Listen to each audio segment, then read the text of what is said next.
All right, so now we're able to talk about quantitative data. And honestly, this section is similar in that when we want to organize quantitative data, we're going to, again, use frequency distributions. That's going to be the most easy and natural way to organize our quantitative data sets.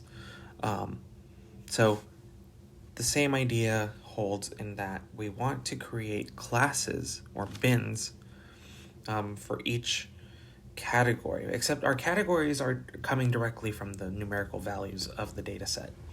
What I have here in front of me is a sample data set of baby birth weights to a precision of one place after the decimal point, and this is in pounds.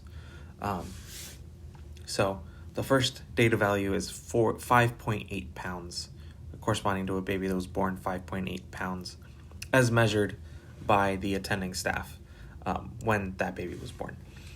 So this is already arranged, it's already sorted from least to greatest, which is helpful. If you don't have a sorted data set, you would want to do that first. But then the idea is to organize this into a frequency distribution. So we have a frequency distribution for a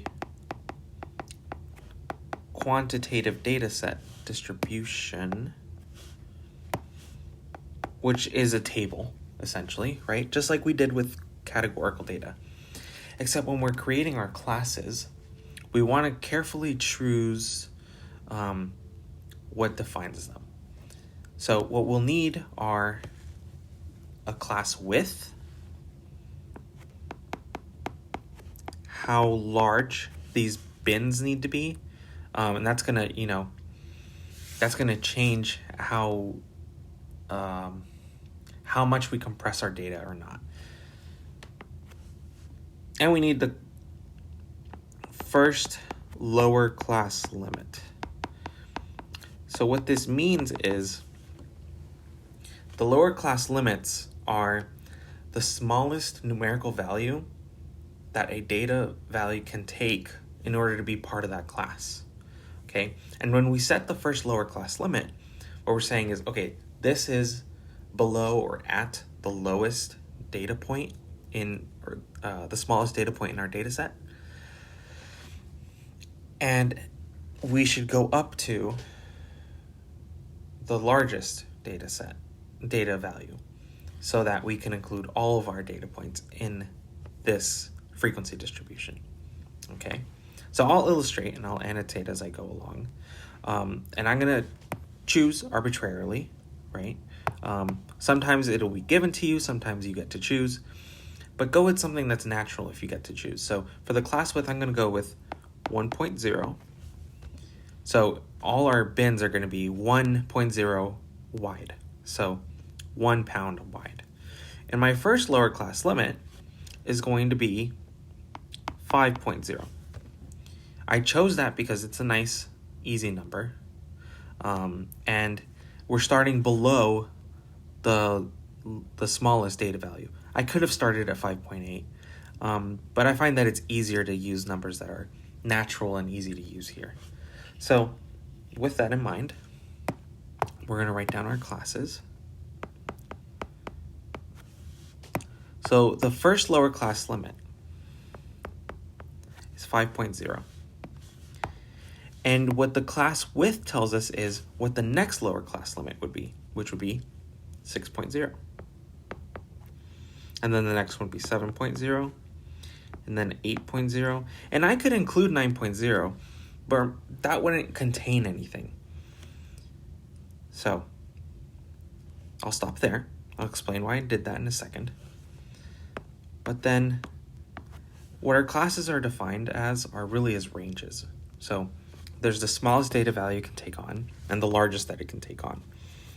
Notice that here that our precision is one place past the decimal. So we should also go to one place past the decimal, at least, in order to fit in all the data values. You don't want anything to slip through the cracks. So my first upper class limit is going to be 5.9. That's right below 6.0, but nothing is going to fall in between 6.0 and 5.9, okay? Any data value that would have fallen in between those two would either be 5.9 or 6.0. I could have gone 5.99 just for the sake of being absolutely sure, but this should be good enough. Which means the next one will be 6.9, and the next one will be 7.9, and then the last one is 8.9. And so notice that I don't need to go any further because 8.9 is the largest data value I have, and that fits into the last one. So far I have 4 classes, and they're defined as 5.0 to 5.9, 6.0 to 6.9, 7.0 to 7.9, and 8.0 to 8.9. Now I can talk about what the frequencies of each class should be. Namely, how many of our data values fit into each of these boxes. So let's color code. Why not? So that's my first class, my second class, my third class, and my fourth class. You don't have to do it this way if you don't want to, but I'm choosing to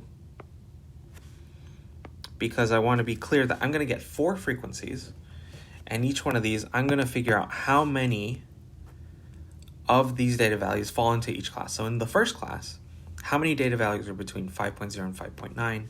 I've got exactly 1. So I put 1. And then between 6.0 and 6.9, so I'm going to count how many those are. So 1, 2, 3, 4, 5, 6, 7, 8, 9, 10, 11. And I stop. That's how many I have in my second class. I have 11. This, by the way, is the number 11, not the Roman numerals. On the left, I have Roman numerals, but this is the number 11.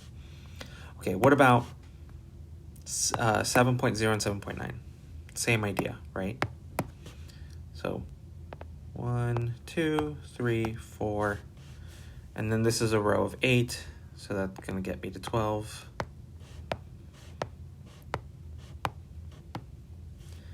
And then another row of 8, that gets me to 20.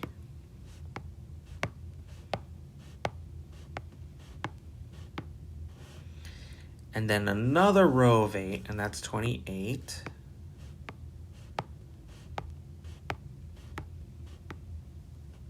And then there's just one more, so that's 29.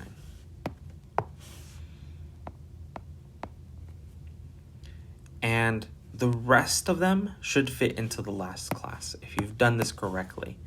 There should be none that slip through the cracks. All of them should fit into one class and one class only. There shouldn't be any ambiguity about what class you're fitting it into.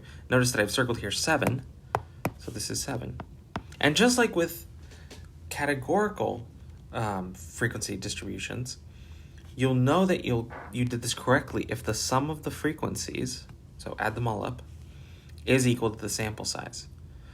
Notice that this data set is 6 rows, 8 deep, so that means there should be 48 data values here.